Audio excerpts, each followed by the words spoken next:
everyone, and welcome to Our Ventura TV. I'm Sandra Siepak. On today's show, we're welcoming Mr. Roy Foster. And Roy is a volunteer with Seniors in Action and the Moving In Project. And Roy was also formerly homeless at one time. So he is going to share his story and tell us more about his life. So today we are welcoming him. Thank you so much, Roy, for joining us on the show today. Thank you too, Sandra.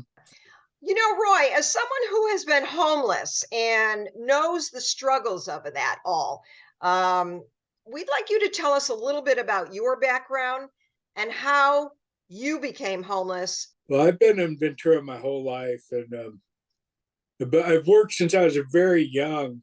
I have a learning disability. I can barely read or write, so Okay. that's always plagued me through life and getting the jobs that paid really well.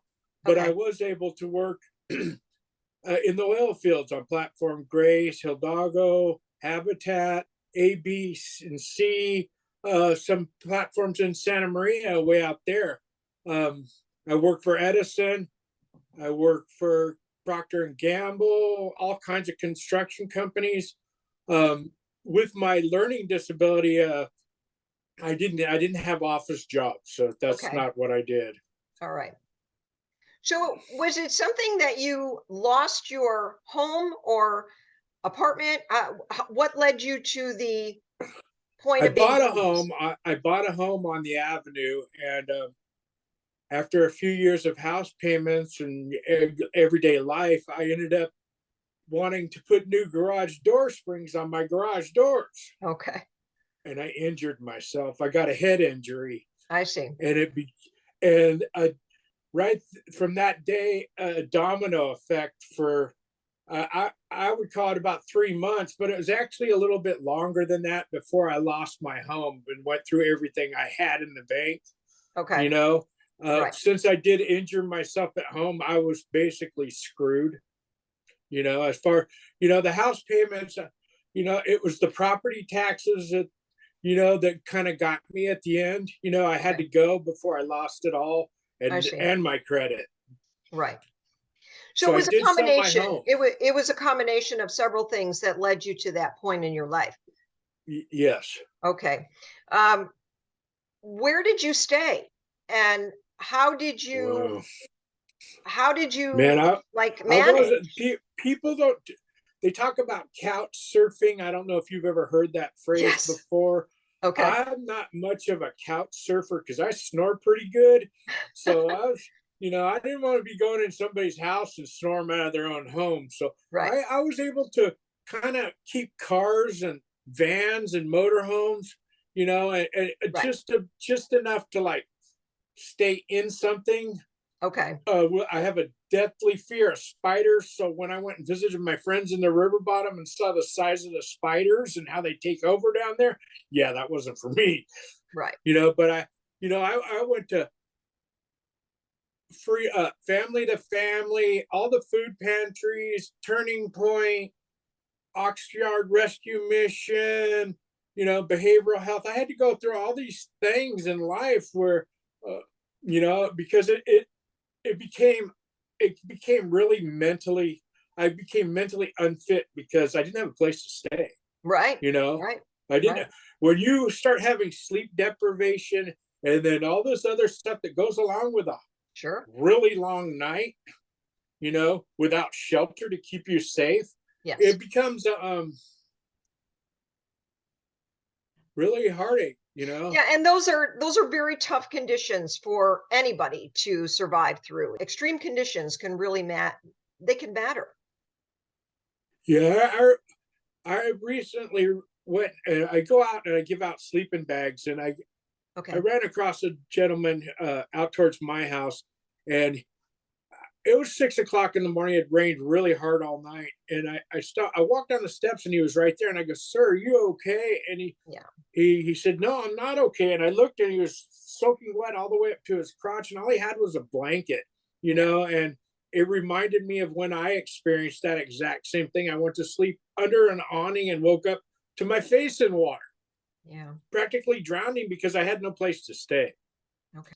As somebody who has experienced this, what would you say we as a community can do more to help solve this problem?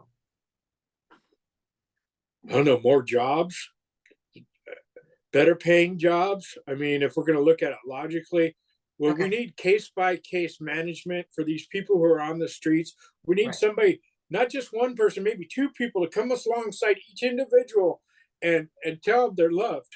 Okay. For one thing, get them through this hard time in their life where there were so many nights I thought about suicide, Yes. Yes. suicide, because I had no shelter. I Right. didn't want to go on, you know, and that's when I started reaching out to like Turning Point, the rescue mission, behavioral health and stuff, because, you know, I did think about killing myself. So many, I can't even begin to tell you how many times I thought about killing myself because I didn't have a place to keep warm. Is that something you feel that the homeless population does? They really give up. They have no hope anymore. Yeah, I mean, yeah, how can you have hope when you have no shelter? When you have Right. nobody to just like say, you know what, I Exactly. love you. You deserve a place to live. Right. You're a human being, Yes. you know, a human being, an American, whatever nationality. Homeless has no recognition of what they look like, how they react, or what they're going through, except they are Exactly. homeless. Right. Right. It's not a disease. You can't catch it from me, or helping somebody on the streets is, I mean, compassion. I mean that when people when I started getting people in my life that were compassionate, like Turning Point Foundation, the Rescue Mission, Right. the churches, that I went to, and I realized these people do care. Yes. That got me to where I could care about myself again. And I think that's a very valid point that you make, that these people need someone to care about them and know that they Yeah, count. It's not that they're all lazy, that many of them would like to work. They can't find work. They can't earn a living. They can't pay their rent because it's not there. yeah. Our rents in Ventura for a single person. I'm only talking about single people because I'm single, Right. and we're talking $2,000 a month for a one bedroom. How can Yes. I afford at $15 an hour minimum wage because I don't have a high school diploma? I don't have education like other Sure. people that have scholarships or what degrees and things like that. This is Right. where a normal human being who is self functioning deserves a place to live at a Right. cost that doesn't exceed their income. Right. Joy, I think now that you are in a much better place, from what I understand, you do have housing, you do have purpose in life. You are a very, very important volunteer to these two organizations that make such a difference in the lives of others here, especially the homeless. Um, Yes. Once you got into housing, did you feel that that was a turn of events for you? Well, I think the turn of event was when I think it was Turning Point. Okay. And then I went to a church after that, the Harbor Church, and I started volunteering to help rebuild the city center. And I spent 3 years of my life helping rebuild that hotel for people who are in my situation. And I'm Okay. very proud of myself because That's great. I was the first one to volunteer and the last one to leave before the doors opened. Good. Having a purpose, being able to like not, it was a volunteer position. It wasn't paid, but it was what I needed at that point. Right. You Right. know, and if we all work together to end homelessness, it's a big job. There's not one It fix. is. It is. It's very difficult because the problem is growing. It's not getting smaller, it's getting bigger. So now you are in a better place and you are helping the homeless. What are some of the comments that you hear from others right now?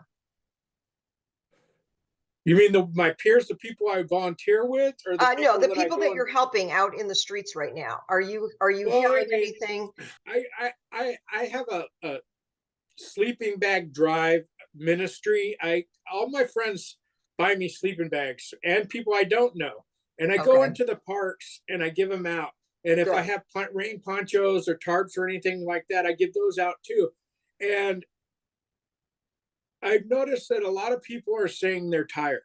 Yes. They're tired of being homeless. They're tired of fighting for, I don't know, everything, that, even a toothbrush. You can't even hang on to a toothbrush if you don't have no Okay. structure. It's Oh, like, and Ventura closes the restrooms unless there's a park ambassador. The right. restrooms are closed. Well, Roy, I know you are making a difference out there to so many people. Being a part of Seniors in Action and the Moving In Project has made such a difference in the lives of others. And certainly, from what you're telling us, in your life too, you feel like you matter now. And to talk about your story and all the good that you're doing here in Ventura County, keep up the great work. I've managed to quit smoking, lose weight. There's a whole domino effect of being indoors too. Right? I don't smoke no more. I've lost 100 pounds. I go to church all the time. I Good. help anybody possible. In this moving in project, we've changed so many lives. You have. I see it was a day before Thanksgiving. We gave a lady furniture, and I, I go, there's this real nice table, and I go, tomorrow you're going to be able to sit down and eat dinner at this table with your children. Yeah, that was a great blessing. Very good. Well, thank you so very much, Roy Foster, for sharing All right, your thank you. story and from, the point of homelessness now to a better life for yourself. That's wonderful news. That's great to hear. Thank you. Thank you for joining us today on the show and sharing all about your life. And thank all of you for joining us on Our Ventura TV. I'm Sandra Siepak. Thank you. We'll see you next time. Bye, everyone.